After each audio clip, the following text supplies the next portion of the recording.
Warning, this podcast contains violence, sexuality, gore, and other horrible and disturbing things. Listener discretion is advised. Also, the hosts of this venture are ignorant dipshits, so please do not take anything they say as fact. And enjoy the show. Now, are you sitting comfortably? Good. Then we'll begin. Today we had 15 homicides and 63 violent crimes, as if that's the way it's supposed to be. The atoms in your left hand probably came from a different star than your right hand. It is our basic human right to be forgotten. A second plane now has crashed into the other tower of the World Trade Center. Putting chemicals in the water that turn the friggin' frogs gay. The defendant shall be incarcerated for the rest of her natural life with no possibility of parole. You are not machines. You are not cattle. You are men. We were somewhere around Barstow, on the edge of the desert, when the drugs began to take hold.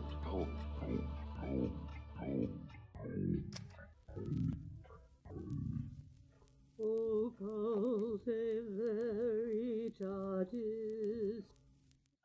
Hello, occultists, and welcome back to Occultae Veritatis podcast. My name is Leon Filger. Sage Murray. Ood Gallifrey. And in studio with us, Lord Loki. And Robot. On today's episode, we'll be taking a crash course in bioethics. It's the last episode of the night. We're all a little sloppy, so let's get a little bit sloppier with What's Your Poison? So, what's your poison?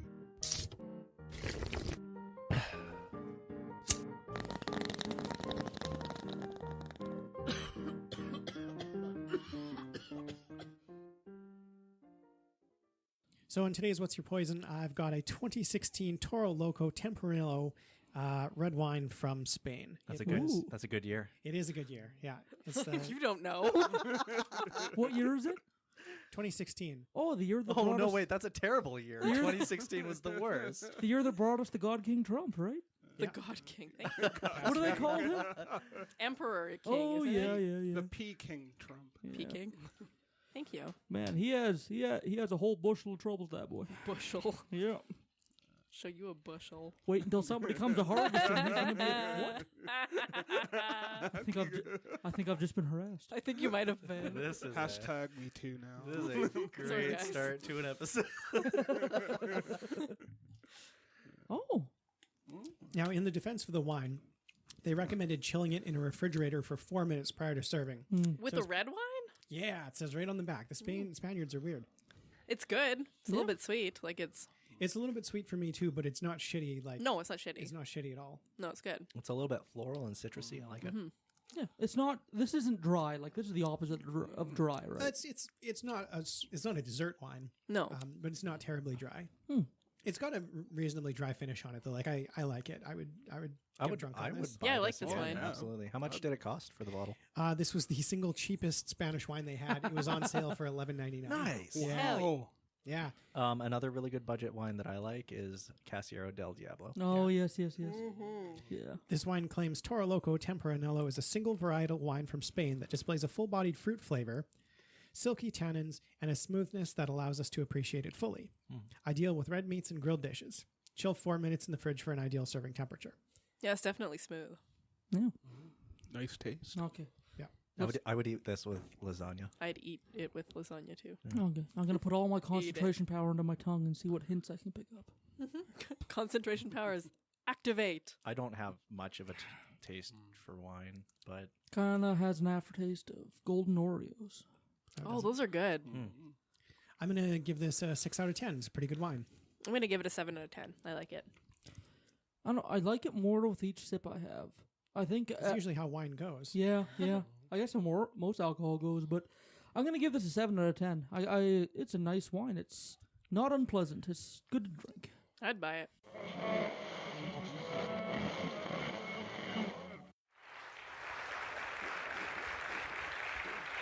So about 20 years ago, I found the field of bioethics, which is a field that asks philosophers, along with lawyers, public policy folk, medicine, nursing, medical anthropology, to come together to look at some of the most challenging moral issues and policy issues that our generation faces. Well, what do I mean by bioethics? So bioethics looks at ethical issues that arise in virtue of our biological nature, in virtue of the fact that we are embodied and not just minds, and that we have the kinds of bodies, that we are this kind of animal. It's a field that started in the United States back in the 1970s.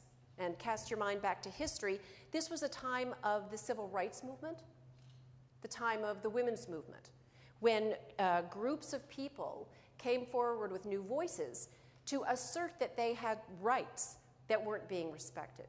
And at just this time, another group came along and said, we're patients, or we're clinical research participants, and we have certain fundamental rights of autonomy that are not being respected. So some of this was due to, incredible abuses, to be honest, in clinical research. So the Tuskegee experiments, where members of the United States Public Health Service actually enrolled black poor men who had syphilis, told them they were treating them, and then intentionally withheld treatment, even after it was discovered, so that they could chart the course of the disease. Patients who would arrive ill and vulnerable, dealing with a physician who, out of beneficence, right, a desire to do good for the patient, would withhold information about a diagnosis. So you wouldn't know that you were actually dying and able to share that with your loved ones and make final plans because the doctor was afraid that that information would be too distressing. Or you would have surgery done to you, far more extensive than you might have understood at the time. For instance, a surgery with a cesarean if you were giving birth, and it turns out they just decided it was time for a hysterectomy too, because you already had 4 kids. Okay, so some very fundamental sort of abuses. It gave rise then to a conversation that again brought together philosophers, lawyers, humanities folks, and medicine and nursing. Arguing that paternalism, the idea that doctors know best or researchers know best because they're benevolent, that might not be really the right model. For a couple of reasons. One is, what is best for you is actually not just a function of medical knowledge, it's also what you value, right? With the chemotherapy, are you more interested, if you face a difficult diagnosis, having aggressive chemo so that you have lower quality of life but longer quantity, or vice versa? Not surprisingly, people differ, so you might want to ask. And second, even if the physicians did know exactly what was best for you, if they're going to intervene on this body, if they're going to cut it open for surgery or hook it up to a machine, that is the sort of decision that should be yours.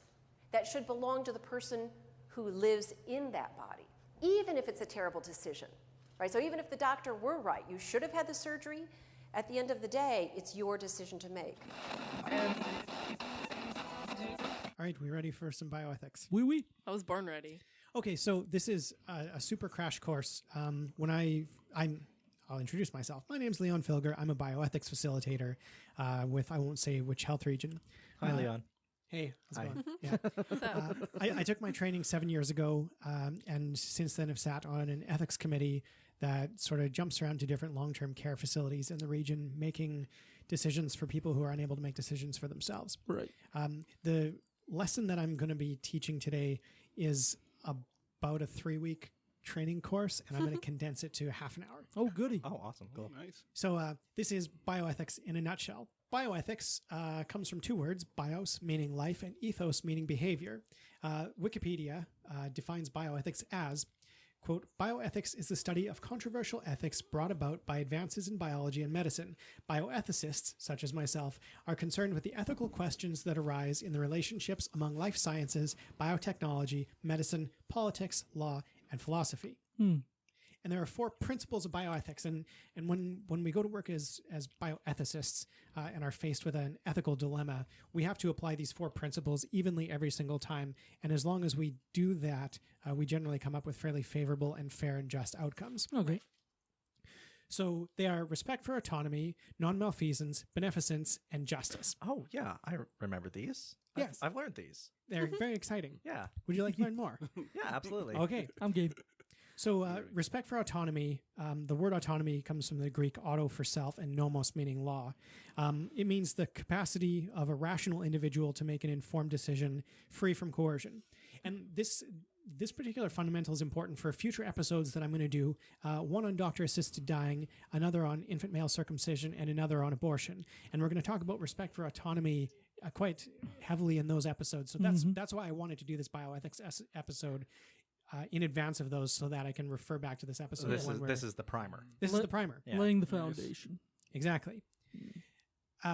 So respect for autonomy is the basis of determining moral responsibility for one's actions, and it's the basis for informed consent. So respect for autonomy is basically saying that every sentient human has certain inalienable rights to security of the person. Yeah. And these principles of bioethics are listed in order of importance. So respect for autonomy always goes first. So whenever possible, we want to consider the wishes of the person involved, and that goes ahead of absolutely everything. Right. The second principle is non-malfeasance, which comes from Latin. That means first do no harm. So this is the origin of the Hippocratic Oath, which is to abstain from doing harm. And the obligations are 1, to not inflict harm, and 2, to not impose the risk of harm, unless those are trumped by respect for autonomy. Now, perhaps I'm jumping ahead, but is in imposing the risk of harm, is leaving somebody in a state where they're in constant pain? Is that an instance of leaving them in harm? It could. Okay. It could. Okay. We'll get to that. Okay. But yes, that's a good question. Okay. So it's based on harms versus benefits assessments. So the harms should never outweigh the benefits, and it overrides other principles. I mean, in particular, it can override autonomy if someone doesn't have capacity. And we're going to look at capacity. This is an important term. In which case, the very nature of their autonomy is changed. Yeah. Exactly. In which case, the responsibility for the autonomy is cast to another entity. Okay. In many cases, the bioethicist who's called in to consult on their particular case. Okay. Beneficence is an action done to benefit others. So example, acts of kindness, mercy, charity, love. Good Samaritan acts would fall under beneficence. It's the basis for utilitarianism, so it's the greatest good for the greatest number. The moral obligations are to protect the rights of others, particularly vulnerable persons, and prevent harm from occurring to others. And in the medical context, it means taking actions that look after the best interests of the patients. Now, there is something called paternalism, which means to act like a father, which can cause a conflict between patient autonomy and physician beneficence. So that's where, for example, a person has a desire to cause harm to themselves, and the obligation of the physician is to stop that, in which case the beneficence of the physician would overtake the autonomy of the person. And in a mental health context, that person would be certified and would no longer be able to make some decisions for themselves. Although, for example, choosing what they eat every day, if you're in a mentally compromised state, we can still allow you to eat ice cream if you want that. Yeah. However, decisions about taking your medication or being in restraints would be decisions taken away from you based on beneficence. Right. And the fourth principle is justice, which is a fairness based on ethics, rationality, law, religion, or equality. And there are different types of justice with different levels of hippy dippiness, I'll call it. Justice is not sort of a blanket statement like truth is truth, lie is lie. Types of justice are distributive, procedural, restorative, and retributive. The formal principles of justice come from Aristotle, where he said equals must be treated equally and unequals must be treated unequally. And the material principle of justice is the principle of need versus the principle of free market distribution, which sort of strays away from medical ethics, so I won't touch on it in this episode. And then the theories of justice, which are utilitarian, libertarian, communitarian, and egalitarian. And I'm not going to talk about those either because this is just a quick crash course. So is justice more in terms of like allocating resources and make sure you don't spend too much time on one case when others could be helped and stuff like that? That's one type of justice. Okay. Distributive justice, which plays into utilitarianism. If you've got a police department, for example, with limited resources and 5 cases to solve, and one of them involved the death of 5 babies, but would require a year's worth of people time to investigate, where you've got 4 other cases involving 1 death each, and each one would require 10 hours of people time to investigate. Yeah. Depending upon how you interpreted justice, and they can be interpreted different ways, which is what makes bioethics so exciting for me. That's where the bioethicist comes in. Exactly. Philosophy. Yeah, and bioethicists are a cool bunch. It's the funnest part of my job. Like I'm a carried now a nursing student and a bioethicist, and as part of the bioethics team, when there's an ethical dilemma that comes up, there's a pool of bioethicists who've all got our phone numbers in the bank. And when something comes up, they start phoning through the list and say, "Hey, have you got time to come down to this hospital and do a consult?" So there are 2 bioethicists for the health region, both of whom have PhDs in bioethics. And then each of the bioethics facilitators who work under them are generally lay people or people with some sort of medical training who are then specially trained in bioethics. I suppose I had always been interested in ethical questions that have some application to the world. And at the time when I was doing philosophy, it seemed that the discussion of issues in bioethics was fairly naive. I mean, there weren't really people working in that area. There would be eminent doctors who would make statements about it, but they were often just reflecting what they'd been taught as by their own teachers without too much thought, sometimes repeating what were really trite platitudes.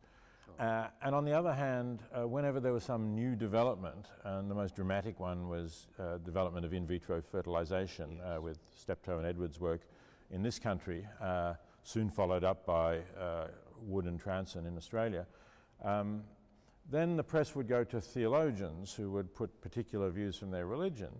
But we are not a confessional society. I think it was important to have a non-religious voice adding to that discussion, and I thought that this was a role that philosophers could play because we're used to handling moral concepts and moral ideas, and why not become involved in that area as well? So you're somebody who thinks that the methods of philosophical thinking contribute something to these discussions which goes beyond what the scientists themselves were dealing with. Absolutely. I mean, I think the scientists tell us about the facts, which are essential if we're going to continue the discussion, carry it forward. But you can't draw normative conclusions from the facts. I think that's something philosophers conclusions about what one should be doing. Exactly, yes. Conclusions about what we ought to do. Yes. So, I mean, people sometimes talk about the technological imperative that you have machines so you can keep patients alive longer. But most of us recognize now, and we're already starting to question even then, whether you always should keep someone alive longer if their quality of life has fallen below a certain point. So that's why we need to have those ethical discussions. And as I say, some of the things that the doctors were saying and doing were not really going very deeply into those questions. Yes. Would you say that we could arrive, as it were, at right answers to such questions? I mean, take the one you've just taken, which is how long do you keep somebody alive when most of their physiological functions have ceased operating properly, and the person themselves may be saying, I just don't want to go on. Right. Is there a correct answer to that? Is that the way to look at it, or is it that there should be discussion? I do believe that there is a correct answer to that, although to demonstrate that is a major effort in philosophy. A lot of books have been written about whether there are really objectively right answers or whether it's all a matter of subjective opinion. I take the side that there are right answers. Right. And in particular in the case you mentioned, where you have a competent adult, I think the right answer is that that person should be able to decide about their own life. Yes. So in a sense you are saying there should be discussion, because what you're saying is there isn't a correct answer that comes from the science of what we know about the human That's being. right, yes. But there might be a correct answer which is in connection with what that person thinks, feels and wishes. Absolutely. Yes. And there is a difference between ethics and the sciences, in that obviously in some of the sciences, particle physics say, the lay opinion is not worth very much. The experts really know what the answers might be. In the case of ethics, I think there is some degree of expertise in terms of what philosophers have, that is familiarity with the concepts and how they work, familiarity with different arguments, but the role of the layperson is much more significant. They do have to be brought into the discussion, and we have to work with the views that they have and perhaps clarify them and strengthen the arguments in various ways, but not simply say, well, you don't have a role in this because we're the experts and we know what to do. So examples of some ethical issues that we would encounter are a lack of autonomy. So that could mean a pulling the plug conversation, and we have a lot of those. Exploitation of a vulnerable group. The police will sometimes call bioethicists in to deal with cases of coerced sexual interference. So not outright rape, but trying to determine whether a child between the ages of 14 and 16 could consent. Provide informed consent. And so there's a legal opinion on that. And then also bioethics is involved in that because sex is a biological process. So that involves us as well. Issues of racism, deliberate non-treatment, which is a big thing in nursing homes because when we have people near the end of their lives, we need to make certain decisions, sometimes for them, about what treatments we apply. Anyone going into long-term care in Saskatchewan will have their advanced directive that states various things like they would like to be sent to hospital in the instance of their crashing. They wanted their natural death supported at the funeral, at the nursing home. They want IVs inserted. They want breathing tubes. They want feeding tubes, and it's sort of a different variety of things. There's a bunch of different degrees of healthcare directives. It's a bunch of different degrees of healthcare directives, and it's our job as bioethicists to interpret sometimes complicated advanced care directives because they do get iffy, and then families have the ability in some cases to override them, and so then some of our job is talking families into siding with their loved ones' wishes. Other times we try to talk them into providing care other than what was specified in an advanced directive. Sorry to interrupt. I was wondering if you deal with someone that has that faith-based kind of thing, like, oh, I don't want to do anything, what would you do in that situation? I'm so glad you brought that up. And actually, I'll say just lack of informed consent, deliberate deception, lack of justice, no access to treatment, lack of non-malfeasance, and deliberate undertreatment are other instances of ethical issues that I came up with when we put together this PowerPoint. So you talked about the religious issue, and let's dive right into that. Toward the end of this episode, I was going to, after teaching us a little bit about bioethics, pose a couple of case studies. So let's dive right into one right now. Sure. Sweet. Okay. All right. So the case is a minor. So someone, and I'll say this time she was... Someone who minds. Someone who minds. Yeah, Get out. It was a 17-year-old girl in a palliative care unit. And she had been admitted to palliative care because her condition was terminal, but she was only there in transient care to stabilize her nausea, which is something that palliative care is often used for inpatients. We'll take someone from the community who's got uncontrolled pain or nausea, treat them in the palliative care unit long enough to get them set up with appropriate medical treatments for their pain and their nausea, and then send them back into the community to die, or to keep them on the unit to die, or to send them to another place in the hospital to die. And so the palliative care unit is not exclusively for people to die, but we do stabilize and provide treatments to people who are terminal.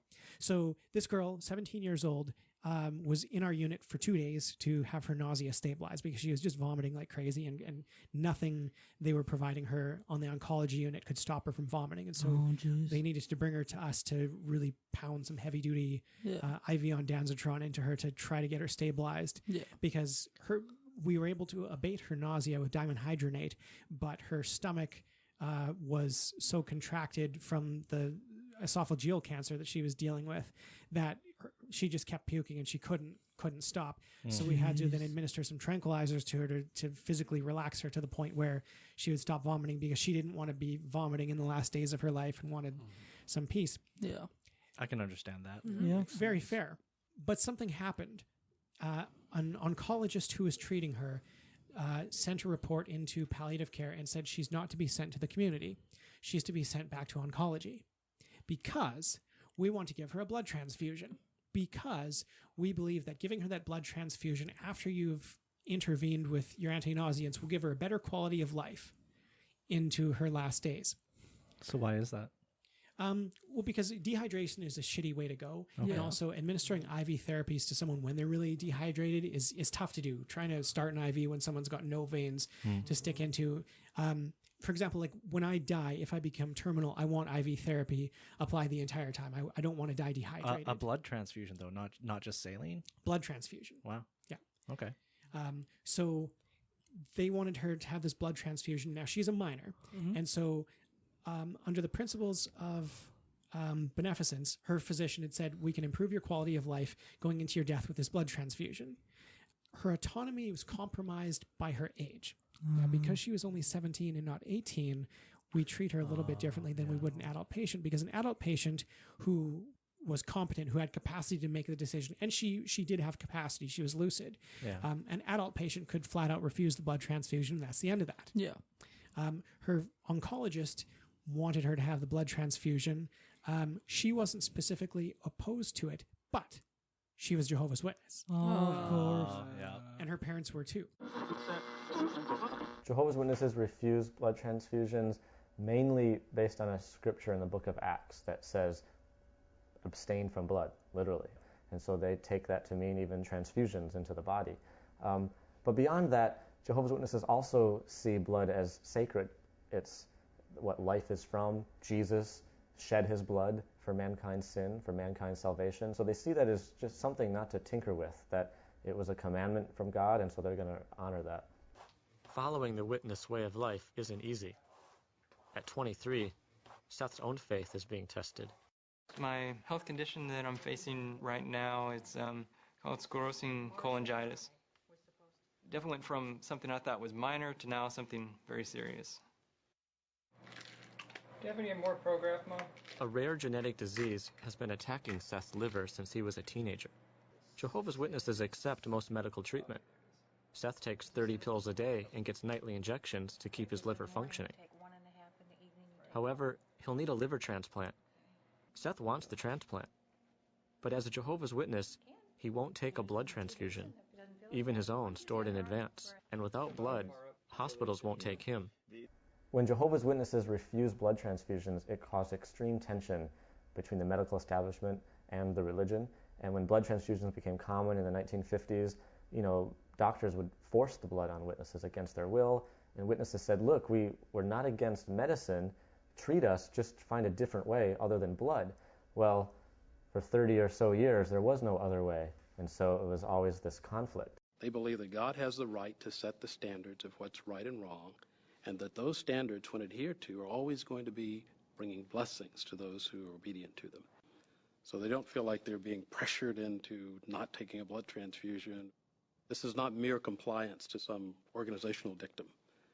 It's their personally deeply held religious beliefs that that's what God expects of those who serve him. So now we have a case where her autonomy is our highest regard, and she has said she doesn't give a shit one way or the other if she gets this blood transfusion. She says, if it'll help me be more comfortable, I want it. If not, fuck it, I don't care. But that's tricky because she's a minor, so the decision would come down to her legal guardians. To her right? legal guardians. Yeah. Yeah. So the oncologist said, no, it's in your best interest to get this blood transfusion. The parents have said, no way, not at all. The oncologist then goes to the bioethics committee and says, I want these parents overruled because I don't think I think they're not exercising non-malfeasance. Because I think that based on their religious choice, they're causing undue harm to come to her. Yeah, they're causing her more pain before death. Exactly. They're making the decision based off their values, not based off her values. Not based off her values or her wishes or beneficence. Yeah. And that is ensuring that she's cared for and is in as little pain as possible. Okay. So we had to sit down and break down, and this was really exciting, break down these 4 points: respect for autonomy, non-malfeasance, beneficence, and justice, one by one, and try to figure out how we were going to side. And we had 3 ways we could go. One is go for the blood transfusion, disobey the parents' wishes. The kid wasn't really committal one way or the other. She didn't care. She just didn't want to be in pain. Yeah. Number 2 is that we could say we're siding with the parents, no blood transfusion. That may cause more harm to come to her. Yeah. Or we could wait and see. And there was a wait and see option. We'll see how she stabilizes after she's been out of the palliative care unit. Now, the oncologist didn't want to admit her back to oncology unless they had the consent for the blood transfusion. He said, I don't want to treat her unless I can provide this therapy. Because beds are at a premium, and you can't just have someone who's not going to be putting it to use in your ward. That's no good. Exactly. And this doctor said, I will care for her, but on the condition that I'm allowed to apply this treatment under the principle of beneficence. The bioethics team had to consider the non-malfeasance issue because her parents didn't, it's not that they didn't give a shit about her. The parents, it has nothing to do with their religion. The parents didn't give a shit about her. They were shitty parents, and that's... Their values were poorly ordered and aligned. Oh, so they fell back on their religion to back up their It wasn't even so much religion, it was selfishness. Like they acknowledged that they could provide the blood transfusion. They said, we don't have to stick with our religion. We could. And they taunted us with this. We could give the blood transfusion. And we tried to say, what would it take? Like, what do we need to give you to get this blood transfusion out of you? And they had basically said, and this is where it was important. Because the Jehovah's Witness said, no blood transfusion. They had then said, her suffering is part of her journey. Ah, yes. That and that was where the decision came down. That's the Mother Teresa. It was the Mother Teresa. God damn it. And that's where justice came in. Because our decisions had to be based on ethics, rationality, law, religion, or equality.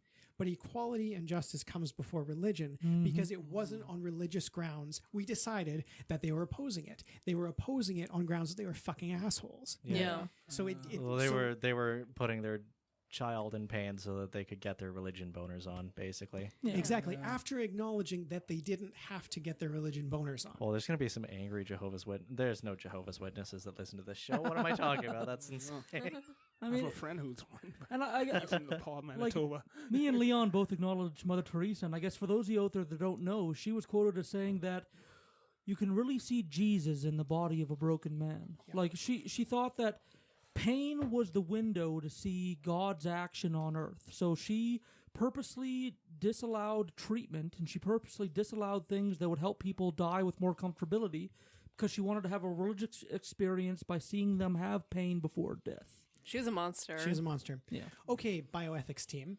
You ready for this? Oh, I'm ready. That's me. That's all of you. Okay. Yeah. Oh, no. All right, let's do this. You have the decision to either A, force the blood transfusion, B, refuse the blood transfusion entirely, or C, wait and see.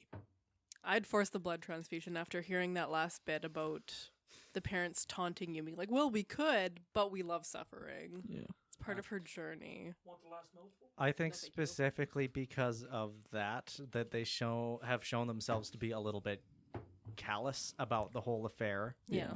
And also because the daughter's wishes have been, well, not explicitly stated, but explicitly stated in that she doesn't really care. Yeah. She's 17. She's sound enough of mind to be making her own decisions. If she committed a crime, she would probably be tried as an adult.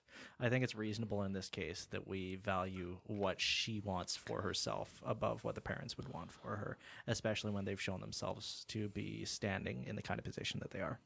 I would go with that, force it, because it seems like they want to have this martyr complex of she has to suffer to get to set Sky God in the sky. Yeah. Mm-hmm. But, yeah, force it. Yeah, I think that I agree mostly with Robot. I think that at age 17, especially with the amount of life experience that would be forced upon her for having to deal with death at such a young age, or the possibility of death at such a young age, would give her, I think, enough autonomy to make her own decisions. Well, she wanted to be comfortable, and the blood transfusion would make her more comfortable. Yeah. Do you want to hear, first, what I'm going to tell you is what we did, and then I want you guys to tell me why we came to that decision. Okay. You ready for this? I'm ready. We admitted her to palliative care, and we supported her natural death in the palliative care unit without a blood transfusion. Why? I guess maybe because she didn't care much one way or the other. She didn't request it in the affirmative. Yeah. That you couldn't argue that it was against her wishes. That's my guess. What are the tenets of bioethics again? Respect for autonomy, non-malfeasance, which is do no harm, beneficence, which is do kindness, and justice, which is fairness. Well, I guess you weren't, like, she was going to die anyway. Do you want to hear why we made the decision? Yeah. Yes. I feel like there could be an element where it would cause undue stress between the patient and their primary caretakers. Yeah, the that's true. parents. It would cause stress and upset their home life and their place of recovery for the remaining years of their lives. After 17 hours over the course of 2 days deliberating, we came to the decision that we would admit her in palliative care because we decided that A, the physician was not respecting her autonomy, B, the parents were not respecting her autonomy. So we met in the middle and let her die on the unit. Okay. Because we felt that the physician was not exercising non-malfeasance. Yes, the blood transfusion would have done no harm, but respect for autonomy trumps non-malfeasance. Okay. So the doctor wasn't respecting her autonomy because she was not saying, yes, I want the blood transfusion. She just said, whatever. That's fair. Yeah, And the that's parents fair. had also said, we don't want her to have the blood transfusion. And she had said, well, whatever. And so we ruled that neither the physician nor the parents were acting in her best interest. We went right up to number one, which is respect for autonomy, and went with her wishes and let her die on the palliative care unit. I really agree with that because she didn't actively disagree with her parents. Yeah. She gave a really lukewarm answer that she kind of didn't care. So I didn't- yeah. Right, and we did a test. We tested our answer by having a family meeting with the girl and her parents and her physician and letting them all in on the news at the same time. And the physician was pissed. Of course. And the parents were pissed. Of course. And the girl was happy with the decision. There we go. Well, there That's you go. that's what matters. And that's what matters. Yeah. Okay, so I've got... I'm going to do one more case study, and this is a sort of loopy one that I'm happy I came up with because it's pretty sly. So I'm going to give you a position, and then I want you to argue on it. Okay. Gotta get my thinking cap on. It is more or less ethical to stab a plastic shopping bag or to stab an infant in the leg. You said it's tricky. It's very tricky. What's in the plastic shopping bag? Nothing. It's an empty Safeway bag, or it's an infant you're stabbing in the leg. Why am I stabbing the infant in the leg? Doesn't matter. What's my motivation? There's no. Doesn't matter what You're the my motive. director. You got to give me. I'm sorry. What was the wording of the question? Someone hands you a knife and a baby and a shopping bag and says, "You got this knife. You have to stab the shopping bag, or you just stab the baby in the leg. Which is the most ethical thing to do?" Now, I'm not going to say bioethical. I will say ethical. I would not stab a baby in the leg. Yeah. I would stab the shopping bag, but because you said this is elusive, I feel that there's some hidden philosophy or logic behind it that I'm not picking up on. I'm going to go against everybody and stab the baby in the leg. I don't So know. my Because what the One fuck, of us right? had to, right? So my personal values go against inflicting undue suffering and harm against someone, especially when they're not in a position to defend themselves. Right. So I would never stab the baby from a personal ethics standpoint. I would never stab the baby. Although if you punch her a hole, Unless it was going to benefit the baby in some way. Yeah, like if it was like a vaccine, fuck yeah, I'd stab that baby in the leg yeah, with a vaccine. Hell yeah. if you puncture a hole in a shopping bag, there's a far lower chance of a sea turtle suffocating on it. Yeah. You ready for the answer? Okay. I don't think I am, but go ahead. If you, and I will say, because we'll skip past autonomy because we're not talking about bioethics, we're talking about ethics Okay. in particular. Okay. So we're assuming they're two inanimate objects. Essentially, we're removing the biology from the baby. All right. Yeah. It is more ethical to stab the baby in the leg because the baby can recover from a stab to the leg, whereas the plastic bag is irreparably destroyed. Well, if The removing plastic bag bio, can no I longer guess. function. The baby can continue to function. I guess we're removing. So from the issue of non-malfeasance, you have done more harm to the bag with the stab than you have done to the baby. I see. So coming at it from each of those perspectives separately. Okay, I see that. I disagree with that though because I think it's more nuanced than that. The two parties hold a different the injuries hold a different significance and value. A wound to a plastic bag is insignificant in anyone's day.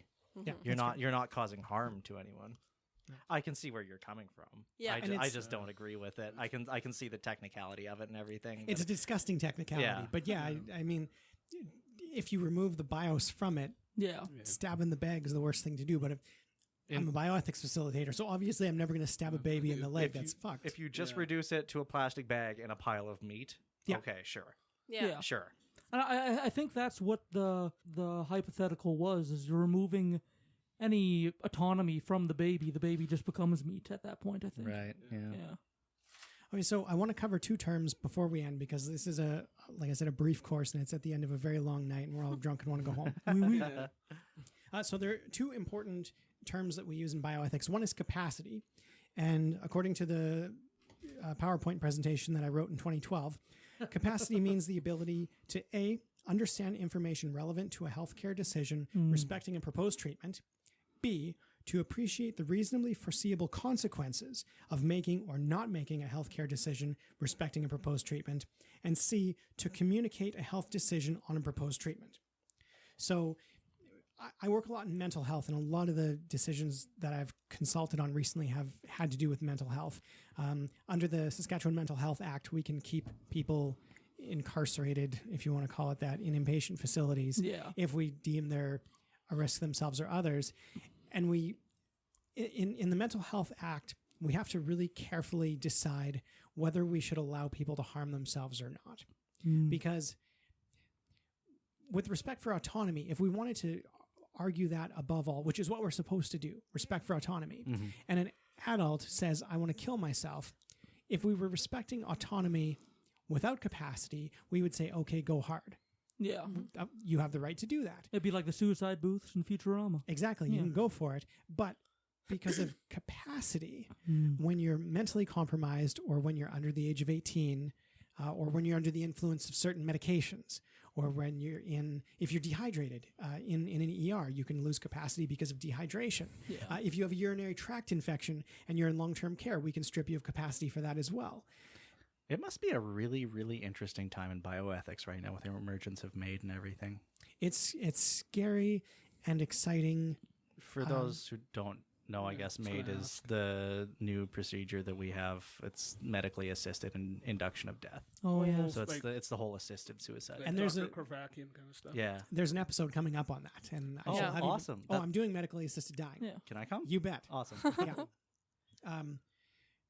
And I'm having a physician come too who has consented to medically assisted death. So it's going to be pretty fucking sweet. That's going to be a real good episode. I guess that's why there's so many. That's why there's a good amount of like interviews and like fail safes when you're deciding to go through with medically assisted dying to make sure you have the mental capacity to make that decision. When I was working at Sherbrooke long-term care home, I had a patient I was primary caregiver for who shortly after I left the facility flew to Switzerland and had medically assisted dying there. And while I was at the home, his wife had approached me and asked if she could give me $10,000 to get on a plane with him to go to Switzerland to see him off because they needed someone with medical training to go with him on the flight because he was a paraplegic. Yeah. And I had said, yeah. And then they ended up unfortunately finding someone else. But I thought that would be just about the coolest thing you could do. Yeah. It's interesting with the MAID, everything too. Everything is so super duper confidential with it. If I ever get a call for a transfer from hospital to hospital for a MAID transfer, we don't even take down any information. It's just like, oh, there's a MAID transfer. What time do you want us to come by? No paperwork. Wow. Okay. Yeah, no paper trail. Yeah. So the last term I'm going to cover is consent, which ties in with capacity really well because you must have capacity in order to give informed consent. So the general principles under consent are respect for autonomy. Consent must be given voluntarily. There must be full disclosure of all information necessary for making an informed decision. It must be done without undue influence or coercion. Consent shall be informed, and it shall be an ongoing and revocable process. Right. So even if let's roll right into sexual consent. You've got to be sober, so that has to be informed consent because if you're drunk, you're not informed. Right. It has to be revocable, ongoing and revocable. Yeah. So halfway through sex, if you decide you're out, well, you're out. That's it. Yeah. Halfway through a chemo treatment, if you decide, no, fuck it, I'm done. Well, fuck it, I'm done. Yeah. You know, when you get plugged into the chemo, you have the right to say stop right now. I worked at the Kidney Foundation for a few years. Doing patient support, and one of the brochures we had was deciding to stop dialysis. And so a lot of what I did was patient counseling with people who decided that they didn't want to go to their dialysis appointments anymore, and it was my job to ensure that they understood that they would die as a result of that. Yeah. A kind of slow and horrible death, actually. It's a slow and horrible death. Yeah, it's a shitty death. Just toxins building in your body. it's basically you just kind of sit there until your body's too acidic for you to live. Yeah, that's how my dad died.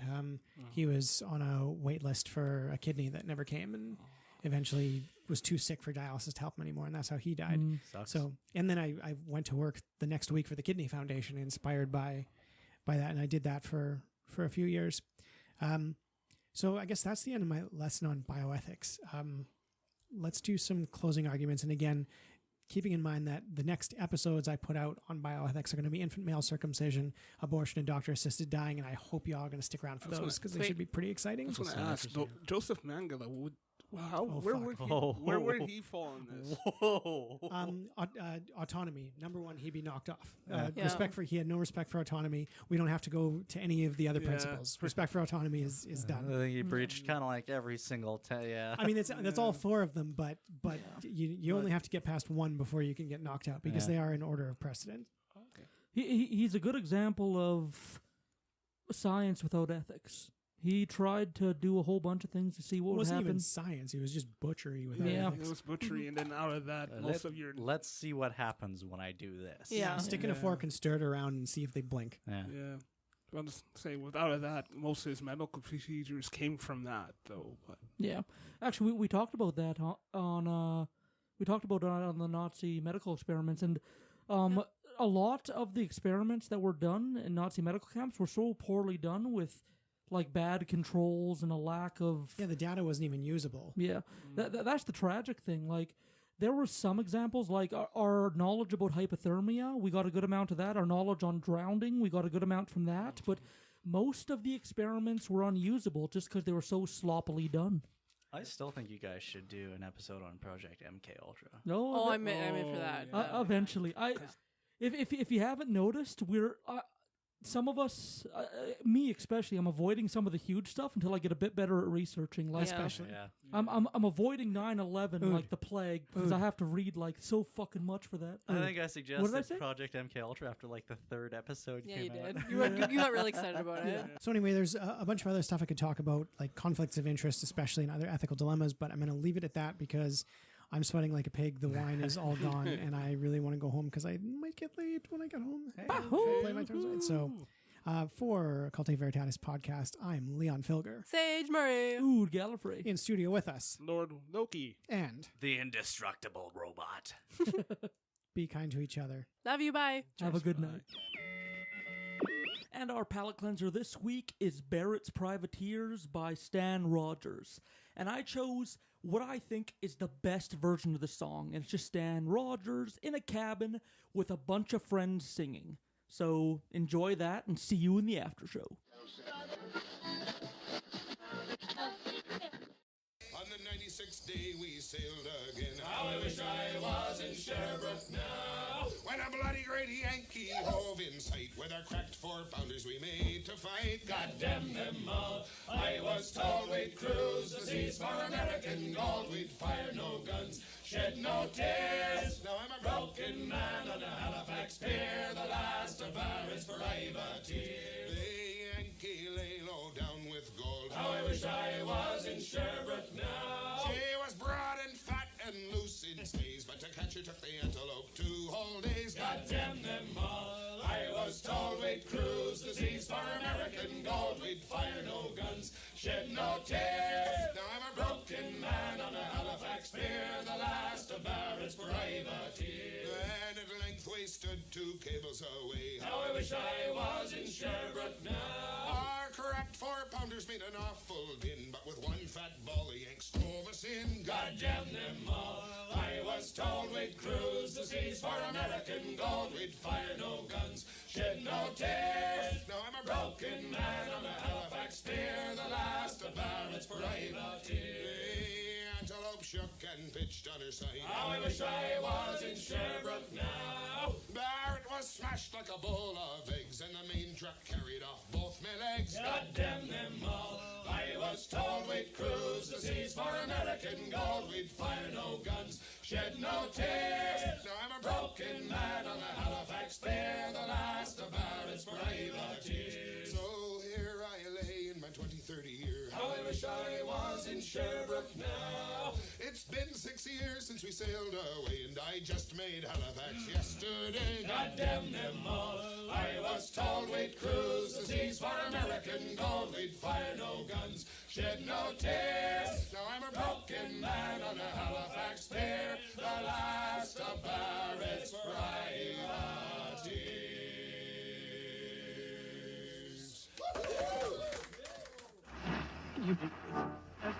Hello with the after show once again. Ood Gallifrey. Sageberry. Leon Filger. We have 3 emails. One from Jake, one from Skylar, and one from Rubenesque. Nice. I think you should read the Skylar one. Yeah, I like the Skylar. Yeah. I'll read the one from Jake. Jake Embry, so the exact same Jake. I know it's a common thing to hear, but I figure it can't be hurt to be praised for what y'all are doing right. Aww. As an Afghanistan war veteran with PTSD, anxiety, depression, I understand what stigmas lay around with having medical conditions. Thank you. Oh, yes. And I'll say, like, sometimes I can get rather anti-war, but I'm not pointing fingers at the men, women, and non-binary members of forces. They're doing what they think is right. The people I'm criticizing are the movers and shakers at the top. I'm truly and honestly grateful for your service. Thank you. Thank you. Some people think we're all digging trenches in our backyard and waking up screaming in the night. Far from it, but such is what a lot of media will hype up. True. Oh, yes. I volunteer with a couple veterans organizations to help prevent suicide and bring light to the mental health issues we see in our population. From the bottom of my heart to you all, keep up the great work. Jake, Doc, Embry from sunny and beautiful Oregon. Thanks, Jake. Yeah. I think Oregon is one of the places in the States I want to visit because It's beautiful. It's beautiful. It's amazing. Yeah, and I want to go there for the bass fishing because Oh, yeah. some of the pictures I've seen, the lakes are just clear enough you can see right to the bottom. They have really good beer. Yeah? In Portland especially. In Eugene has got a couple of good breweries. That's kind of like, that's peak hipster territory, right? It's hardcore hippies, Oh, yeah. so the beer must be fucking fantastic. It's fucking fantastic. Okay, next one is from Skylar. Skylar writes, Hi Leon, Sage, and Ood. I'm a pretty recent convert to the podcast, but goddamn, you guys make great content. I've binged everything and I'm addicted. Please don't ever stop making stuff. There aren't a lot of things that can make me laugh until my tummy hurts, but you guys do it every episode. I love Ood's gallant voice, Sage's cute quirkiness, and Leon's seemingly endless knowledge of random topics. Oh boy. Keep being fucking awesome, dudes. Cheers, hail Satan, and love, Skylar from Co-op. Oh, Skylar from Co-op. Thank you, Made me Co-op blush. Skylar. Yeah, Val bless you, Skylar. I was so enamored with your fascination with our podcast that I forgot to pay for my gasoline. Oh, no. Oh, you went back, though. I went back. Yeah, I went back to pay for gas. Skylar was still there. Perfect. And Skylar, same thing goes out to you. If you ever want to come on for an episode, just hit us up. Yeah, you know what? Do hit us up because we'd love to have you. Yeah, that would be awesome. Yeah. ovfeedback@gmail.com. Oh, yes. Or tweet us. Yeah. Or slide into our DM. whatever the hell. At Occultae V, anywhere where we're on the internet. Yeah. Yeah. All right. Next, we have an email from Rubenesque H. So, thanks for the podcast, guys. Thought I'd say hello from South Australia. Really Ooh. enjoy listening into your show when walking into work. Makes it go super quick, though sometimes it creeps me out, especially walking through mostly dense parklands. You're welcome. What's life without a little bit of fear, right? Oh, yeah. You know, I think being in the ears of some awesome South American backpacker is the closest I'll ever get to traveling down there. Australian.